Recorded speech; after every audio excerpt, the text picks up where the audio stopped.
Good day, folks. This is activity W8P2, which is in my mechanical engineering course, mechanism design. Now, I have discussed 16 joints that you can create in the DMU kinematics, but there is one more that is called axis-based joint. And I would like to explain that in the context of an example that I'm going to be doing. So suppose I have, I'm going to make three parts.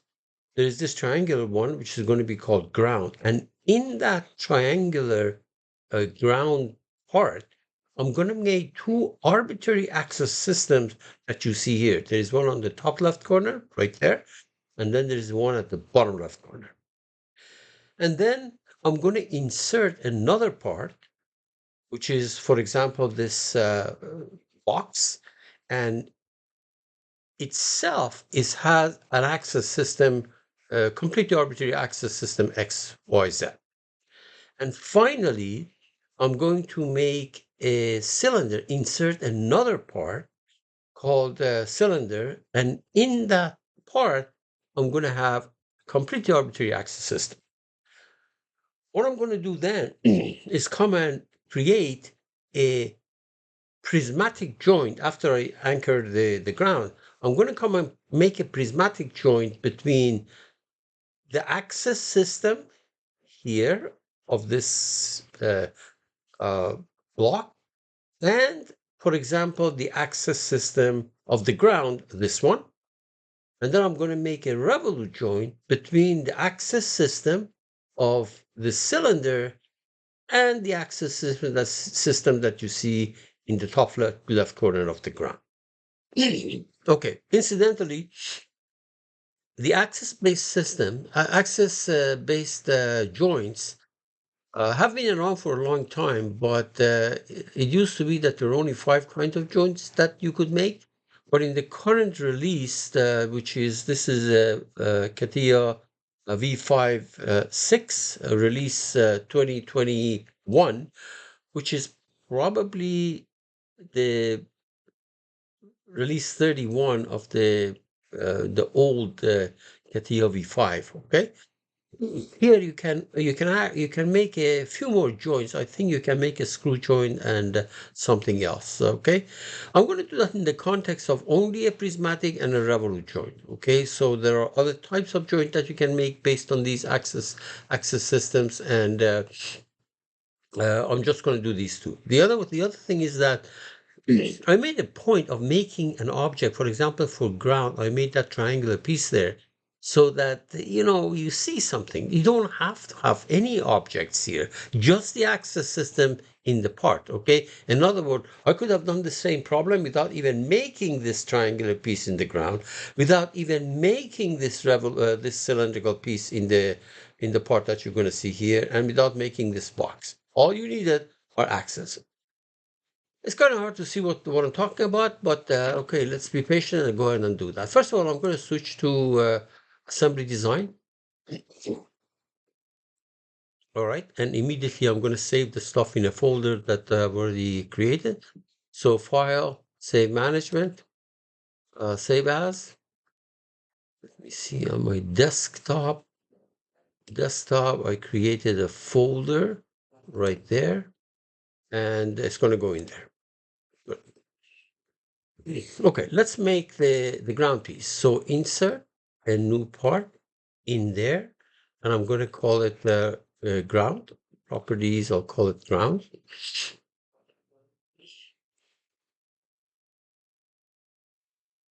And ground. Let's go make it. So double click on it. On a convenient plane, for example, on this horizontal plane, I will sketch just a triangle like that. Exit and pattern. I'll make it a little bit shorter so that it's easier. See. Okay, good. There we are. Now, In this ground piece, I'm going to make two axis systems. And here's what I'm going to do. Let's find the axis system, which is right there. See that? Axis system, click on it. Immediately, it create an axis system at the origin of this part, which I don't want to. I actually want to position it somewhere else. So here's what I'm going to do. I'm going to make a point here, put the cursor on default, compute it, make a point, and I'm going to just put use coordinates. For example, let me move this thing up. See, it's moving. The point is being moved up. And then I'm going to move to the left. Let me see. There. So that's going to be the origin of one of my axis systems. Say okay. So it's going to place it there. And on purpose, I'm going to do some arbitrary rotations of this because I don't want you to give you the impression that this has to be all nice and lined up with whatever the global system is. So for example, I'm going to put the cursor here, right click, rotation. And I'll put maybe, I don't know, 35 degrees about the, which one was that? X-axis. Another one rotation about the Y-axis, maybe 50 degrees. Something completely arbitrary. And rotation about Z-axis, completely arbitrary. I just don't want it to be nice and lined up. That's all. Good. Done. So I created one here. Incidentally, I don't want this thing to be my current system. So I'm going to put the cursor there and say not set as current. That's why it's going to become dashed. Now I'm going to create another one, another axis system. And position, I'm going to create it. Point. Okay, so let's see now.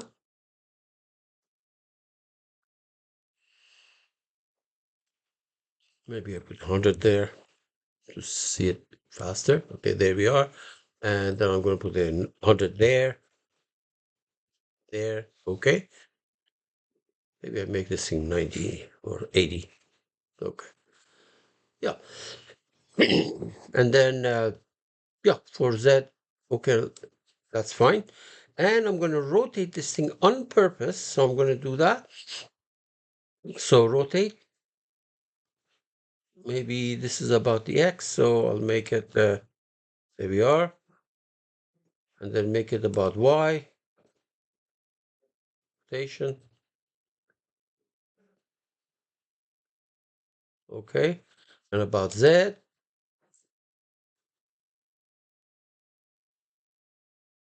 Fine. Okay. Very good. And I don't want this thing to be current. Put the cursor there and say not set as current. So basically, I've created two axis systems, completely arbitrary. They have nothing to do with each other and belong to the ground. Now let's go ahead and do insert. Where is that? Insert a new part. Say no. And I'm going to call this thing block. Okay, so let me see. Properties, I'll call it block. And block. All right. Then let's go make it. So double click on the block on a convenient plane. For example, on that horizontal plane or on that vertical plane, or you sketch. Yeah, something that looks like that. Exit. And then pad it. That's fine. And while I'm here, I'm going to make a coordinate system, arbitrary coordinate system here, axis system here. You click on the axis system, make a point, and let me move it somewhere kind of random, completely random. Okay. Takes care of this. For Y, I put down 50. Let's see where it ends up. Actually, let me make it 100, 150. Okay, right there. And for Z, I'll make it 20.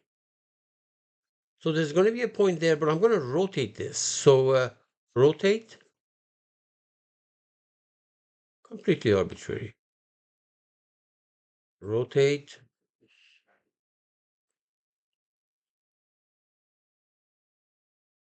and rotate.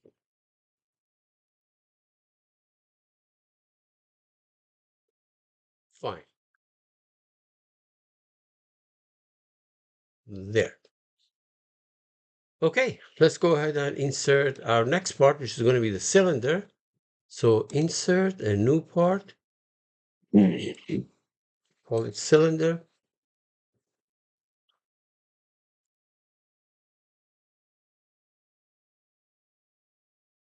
And cylinder.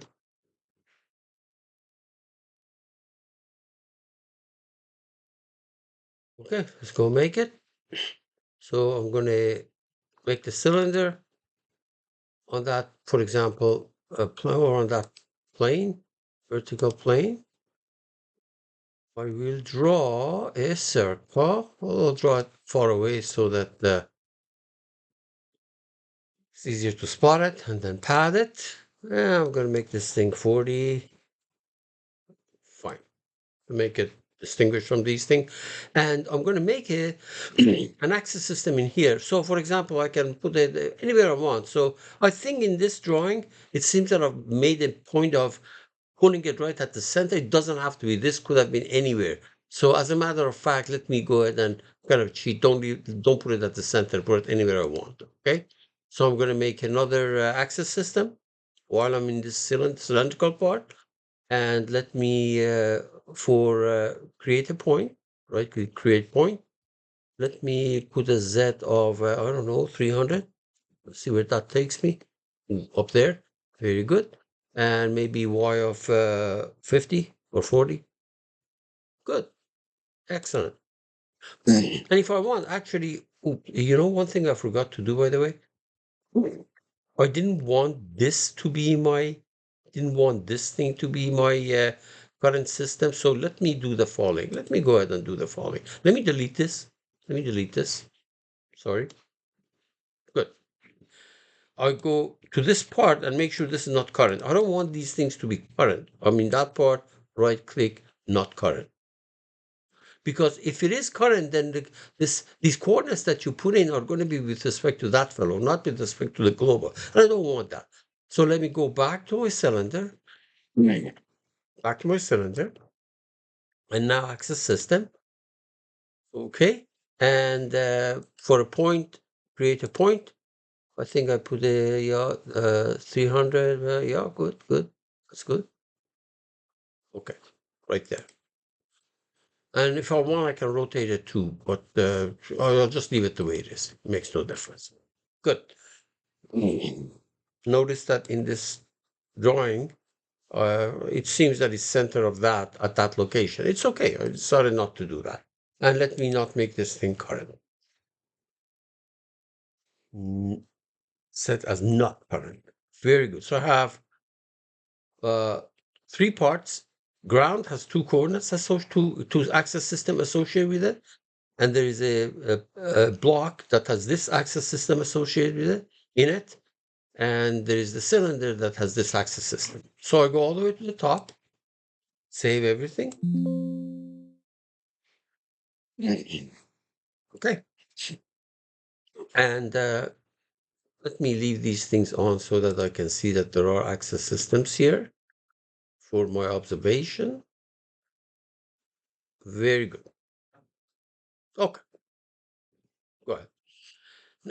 Make sure that I have just these four. There is cylinder, there is the block, and there is the ground. Ground has two, right there.